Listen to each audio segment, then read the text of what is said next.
I climbed Mount Kilimanjaro nearly 3 years ago now, and it is still one of the best experiences I've ever had in my life. I literally think about it all the time, so I wanted to put together a video kind of telling you everything that I wish I knew before I did it, and kind of like tips, recommendations, just anything from my own experience that is valuable that I can pass on to anyone else thinking about doing it. Because as much as it was such an incredible experience, it was definitely one of the hardest things I've also ever done, and one of the things that I've done that I knew absolutely nothing about. I was clueless. It is such a big challenge, and there's so much that goes into it. There's so much you need to do to prepare and to pack, and yeah, it's just a big trip. So I thought hopefully this can help some of you. If I keep looking down, it's because I've got the whole list on my phone. And just a quick disclaimer, I am no mountaineering expert or anything like that. These are just things from my own personal experience, and yeah, I'm not an expert by any means. So I'm going to be answering a few questions that I get over and over again on my social media and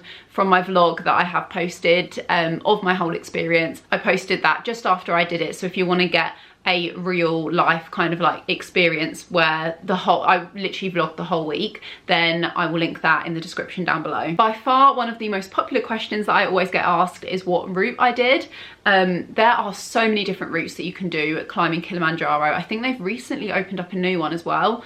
But I did the 6-day Mashame route. I believe that this is the most popular one, or one of the most popular, and I think that you can do a 7-day Mashame route as well, but we did the 6-day one. I really enjoyed this route. I'll go into a bit more detail about the route later on, but yeah, overall I really enjoyed the route. Basically, the longer that you do the hike, the more days that it takes you, the higher the success rate is. I think the success rate for the Mashame route is around 70%. Don't hold me to that, but I think it's for the 6-day route, I think it's about 70%. There are other routes. I think the Lemosho route has a higher success rate on average, and there are also routes that have a lower success rate that you can do like a 4-day one. But I think the 6-day one was quite good, kind of in the middle. I felt like I had enough time for my body to acclimatise. I did also do all of the optional acclimatisation hikes.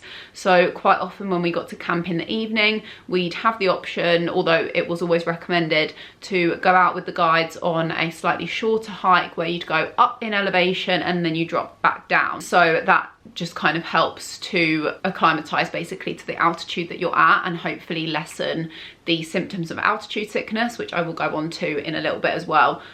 So yeah, I really enjoyed the route that I did. Which company did you go with? This is also another question that I get asked a lot. So really randomly, I actually just signed up through a poster that I saw in my university toilets. And I think it was probably even on a night out. I did the hike with one of my best friends. If you watch the vlog, then you'll recognise her from that. But yeah, we literally just saw the poster at our university and we were like, oh, should we just go along to the meeting? So we signed up kind of through our university, but obviously it was through a company. So we booked through Choose a Challenge, and the company that we actually did the hike with in Tanzania was called Zara Tours.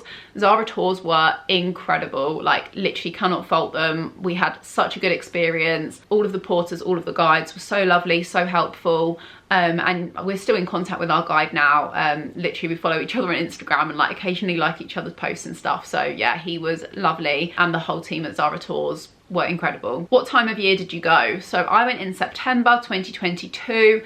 I found this quite a good time. I don't know what it's like at other times of the year. Originally we were actually meant to go, I think it was in June, and we were meant to go a whole year earlier, but because of COVID, it kept getting pushed back and back. So we didn't end up going until September 2022. And I was kind of nervous because I had done a lot of research and June seemed like quite a good time. And I was like, oh, is it going to be like really cold and really wet and rainy? But we had a good time. We didn't have any rain from what I remember. And it was really hot on the first day. And then as you go higher in altitude, obviously the temperature does drop. And by summit night, I was freezing, like freezing. The coldest I've ever been in my life. But I don't think that has anything to do with the time of year. You'll probably just be cold on summit night all year round. Like, there was so much snow at the top. It was just really cold, and I probably wasn't as prepared as I could have been. I think I had a 3-season sleeping bag. If I was doing it again, I would definitely get a 4-season sleeping bag. Literally on summit night, I just remember putting on every single layer that I physically could put on, and I was still cold. but I do also feel the cold, probably more than the average person, so bear that in mind as well. But as long as you're prepared, you should be fine. What do you carry in your day bag?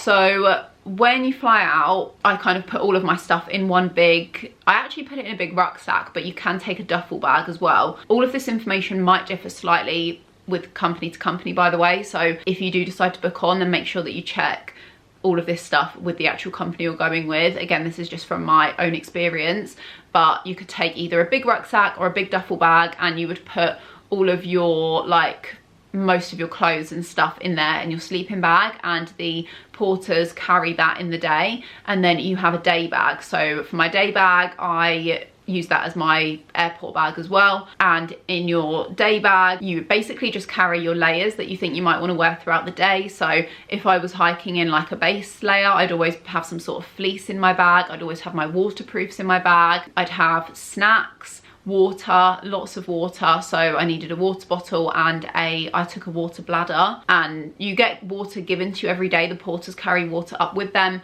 but yeah, you obviously need like a water bottle or something to put it in. I'd also pack in my day bag a mini little first aid kit that had things like blister plasters, tissues, toilet roll. Definitely remember your toilet roll because you're going to be doing a lot of wild wheeze. Paracetamol, ibuprofen, hand sanitizer. I think that's pretty much it. Like, just kind of generally what I thought I would need for that day. And in my big bag, I put the rest of my layers. I also had a pair of sliders and my sleeping bag. I think that's it. And my coat if I wasn't wearing it that day, like my big like winter coat, because I didn't need it for the first couple of days. This is a bit of a side note, but it's also really important that you don't overpack your main bag that the porters carry. The companies will state a maximum weight limit, and that is for the porter's safety, so you need to make sure that you don't go over that. And you don't actually need that much stuff. To be honest, you're going to be feeling gross the whole week. I re-wore too many of my clothes really, but you can't have a shower all week, or at least there wasn't any showers on our route, so everyone just kind of wears the same stuff all the time. The only thing that I definitely would make sure that you have, which might sound obvious to a lot of people, but a new pair of socks for every day. I think I only had 4 pairs of hiking socks, and I can't believe I'm actually admitting that, which means that I wore 2 pairs like twice, which is really gross because your feet get so sweaty. But definitely make sure you bring enough hiking socks for a fresh pair every day. Another question I get asked all the time is, what did you do about charging devices? So I think that I brought 3 portable chargers with me, but I only ended up using 1, I think, because I had an older phone, so that's important to mention. I think I had a phone that was maybe 2 models older than this one, so it didn't actually need charging that much. I also had no signal. I had my phone on airplane mode the whole time. As soon as we left the main town in, I think it was Moshi, as soon as we left Moshi, because I didn't buy a SIM card, I had no signal. So I just thought, I'll put it in airplane mode. All I'm gonna wanna do is use my phone for photos. So it really didn't drain much battery at all. And I also had my camera, the same camera that I'm filming on now. So between the two, like, I didn't ever really need to charge them. I think I charged my phone once, and then other than that it lasted until we got back to the town. If I was going now, I probably would still take 2 portable chargers maybe, because this phone doesn't seem to keep the battery quite as good, but yeah, generally you're not really using it that much. Which brings me on to the next question. Did you have Wi-Fi or data?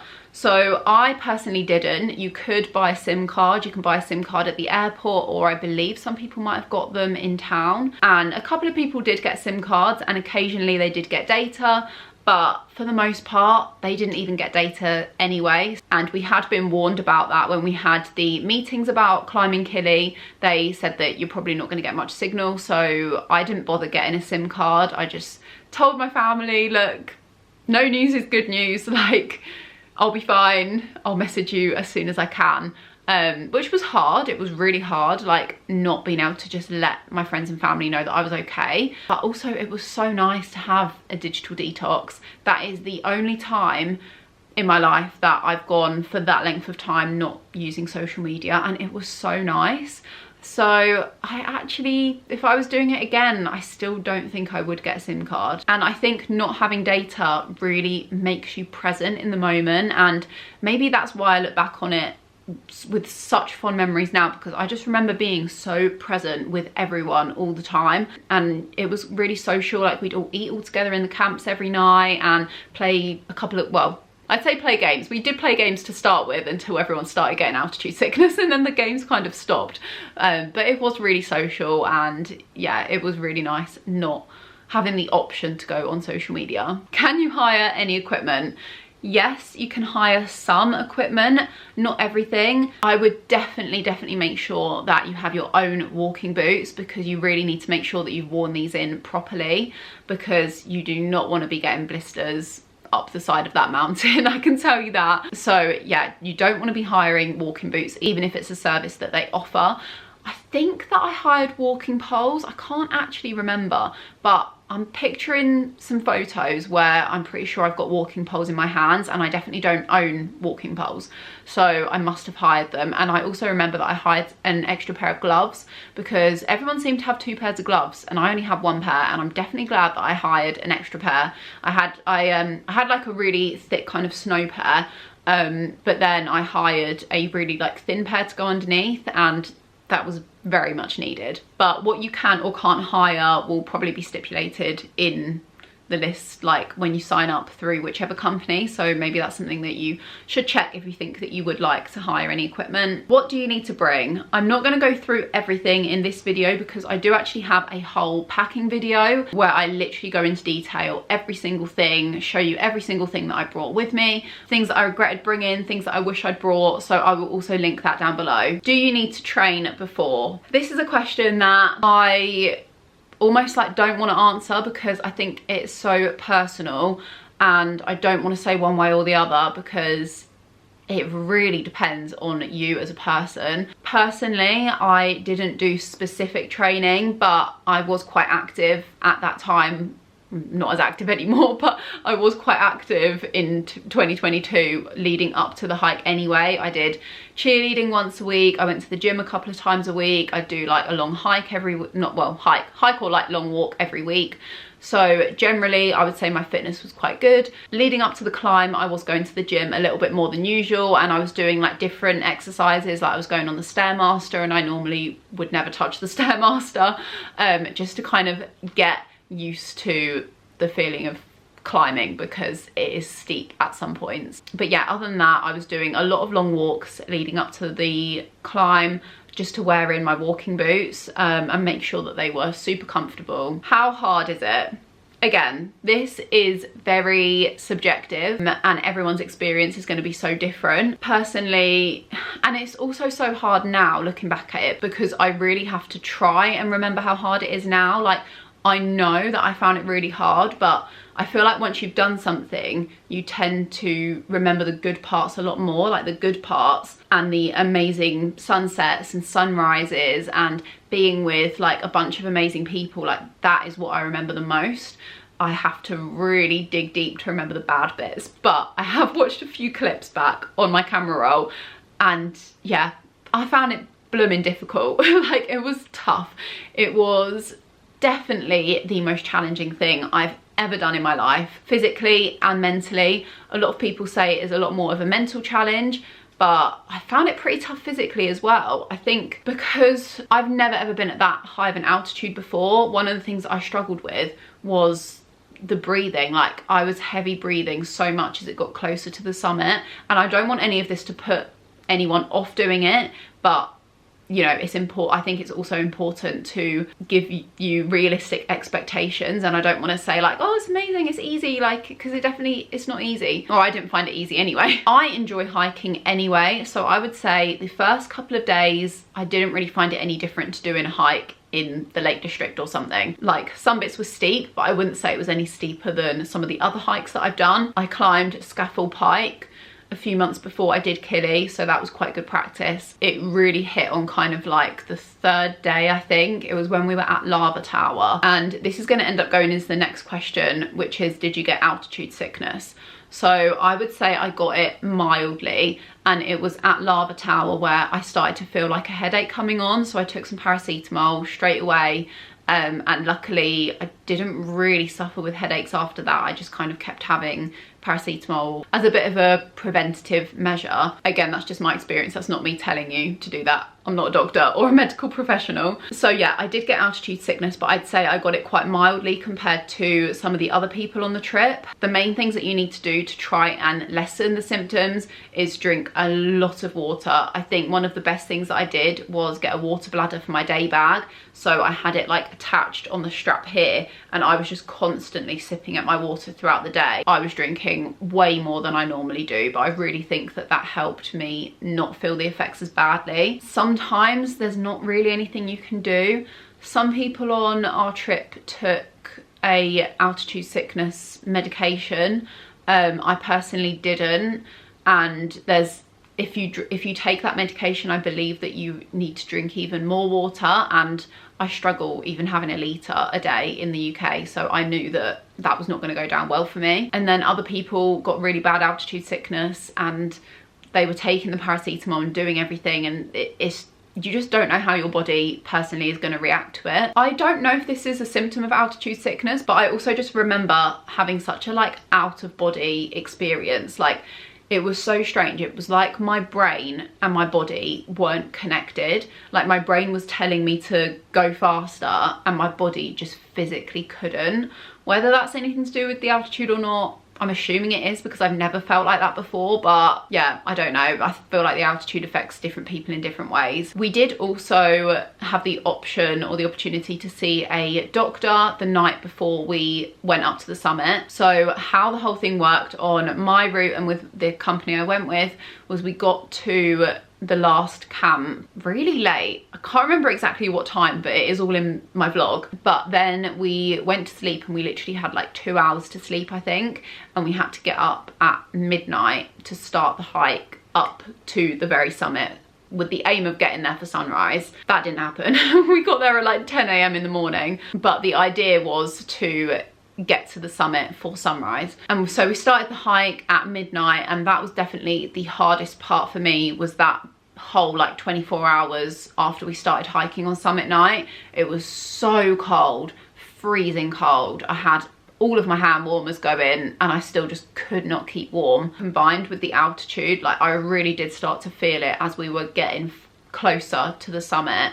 And you're basically just dragging your feet along at that point because you're just going so slowly. But that's why I think it's so important to do it with such a good group, because everyone spurs each other on. Like, I could not have done that without my guide and my best friend, because we kept each other going. Like, we all wanted each other to succeed. That's gone off on such a tangent, I do apologise, but to answer that question, I would say I did get mild altitude sickness going into slightly less mild on summit night. What were the best and worst parts of the trip? So I'll start with the best. The best part is just being with the group and your guide and the porters, and they keep you going. They really do keep you going. We'd wake up in the morning and they'd have like songs and dances for us, and it was just the most incredible experience. They're so friendly. They set up everything for you. Like, they literally make it as easy for you as possible. You get to camp and all the tents are already set up. They cook dinner for you. They wash up for you. Like, they are amazing. And the views on the hike were also incredible. Like, definitely one of the best things for me, and one of the things that I remember the most, just being up literally above the clouds sometimes, like watching the sunrise or the sunset. We saw some absolutely incredible scenery, and just seeing the summit. Like, when you're at camp, I remember one camp that we were at, we were above the clouds. My camera just cut out, but yeah, just being above the clouds and looking up at the peak of Kilimanjaro, knowing that's where you're hiking to. Like, the views were just the most incredible views I've ever seen in my life. And now on to the worst parts. So one of them was definitely the toilet situation. Any toilet that we did have was a long drop toilet where you kind of stand and squat over this hole in the ground. So make sure you don't have your phone in your pocket, because if you drop that down there, you're never getting it back. And we only really had long drop toilets at campsites. So that means that if you do need a wee at any point on your way between each campsite while you're walking, you are going to have to go in the wild. So so make sure you have your loo roll and your hand sanitizer handy. Some of the toilets at camp are better than others, and some of them can get pretty disgusting.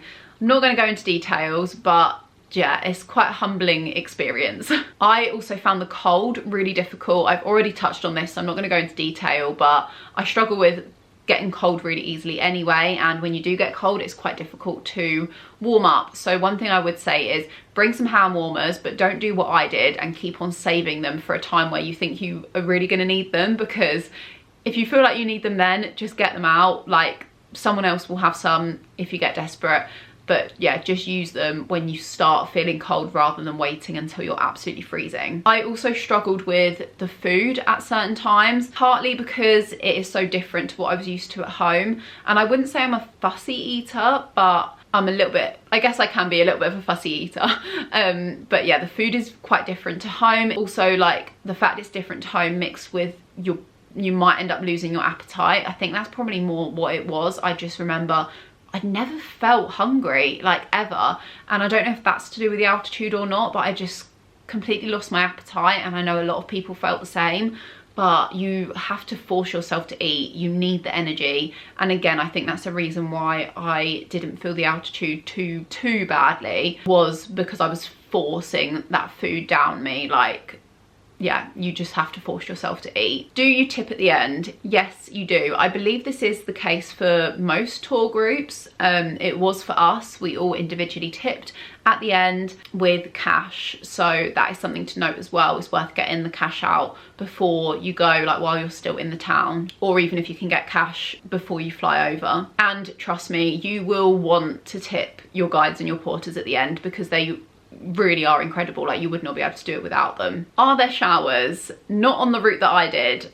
I don't know if there's any showers on any of the other routes, but I knew that there was no showers on our route. We did get given a bowl of warm water every evening, so I brought some like little travel soap with me, and I would just kind of do a basic wash of my face and under my arms. Other than that, it was wet wipe washes. So yeah, you're gonna feel pretty gross for the whole week, but everyone's in the same boat. Everyone kind of smells the same, so you don't even notice if you smell bad.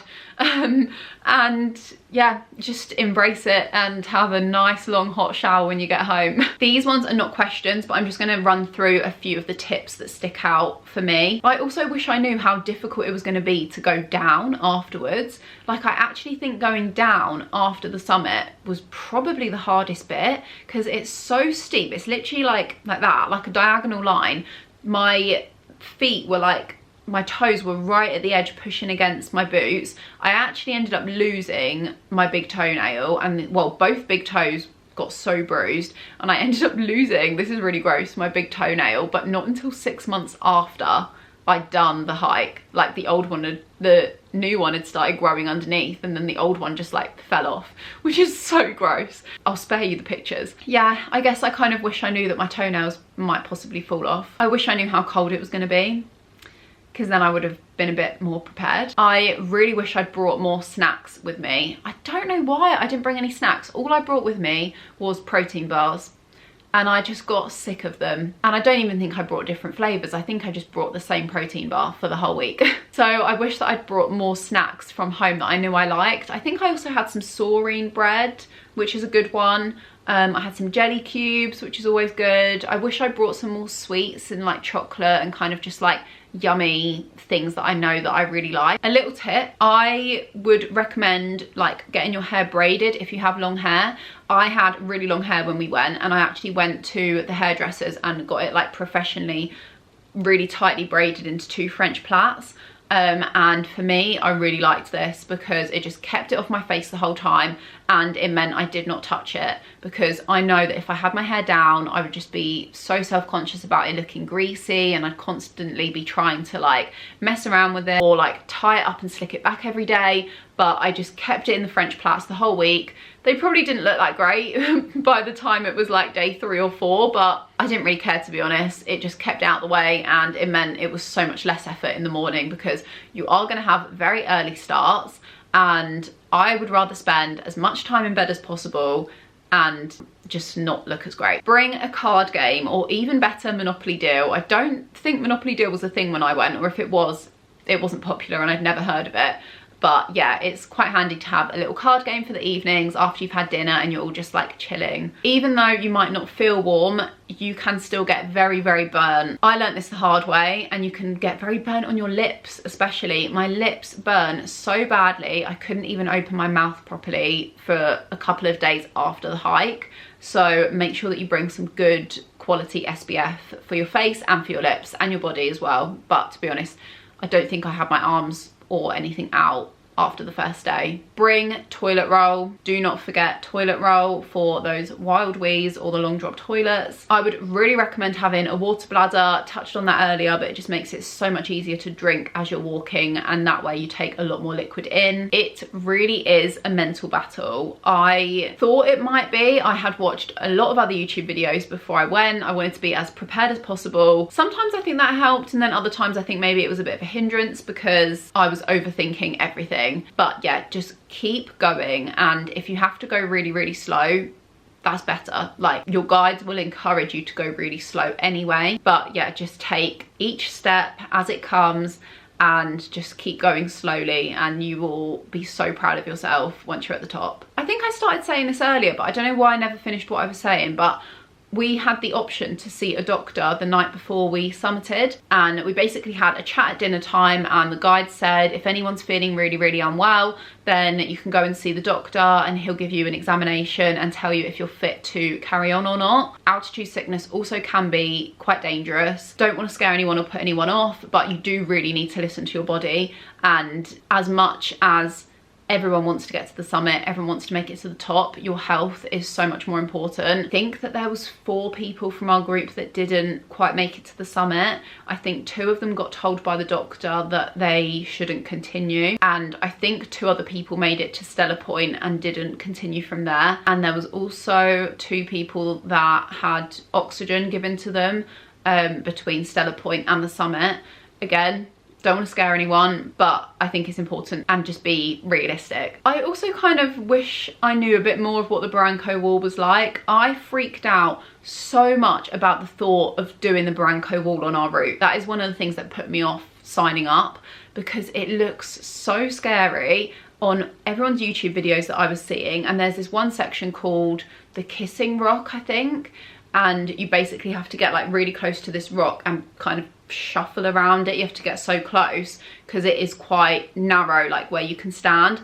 But what you don't see in a lot of the YouTube videos is that there will be a guide kind of like there to catch you if you needed it.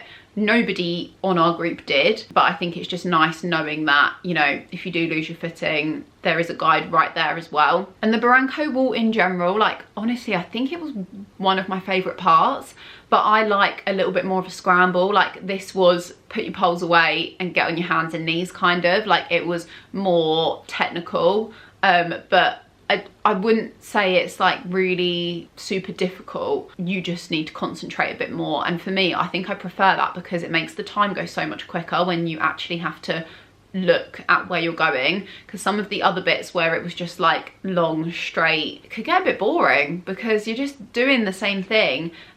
Also, bring a pair of headphones. I put my headphones in for a couple of the days because you're walking for a long time each day, so it just makes the time pass a little bit if you can put a podcast in or something. And the last thing, I really regret not spending more time in Tanzania after the hike and not going to Zanzibar. We had the option to add on a trip to Zanzibar afterwards, but it was quite expensive for a uni student, and I honestly just couldn't afford it at the time. But I really wish, you know, if I was going back and doing it again, I would definitely try and go to Zanzibar afterwards because it looks beautiful, and while you're there anyway, it makes sense. And it would be very well deserved after you've just hiked the tallest, I think, yeah, the tallest freestanding mountain in the world, or the highest peak in Africa. So yeah, if I was doing it again, I definitely would make sure I have some time to relax afterwards before I fly home. So that was everything that I had on my list. If you do have any other questions about climbing Kilimanjaro, then leave them in the comments and I will try my best to answer as many as possible. But yeah, I can't believe it's been nearly 3 years since I've gone now, which is crazy. I think by the time this video goes up, 3 years ago, I would have been there, which is crazy. But yeah, I had such an amazing experience. If you do have any questions, please feel free to ask away, and I'll see you in my next video.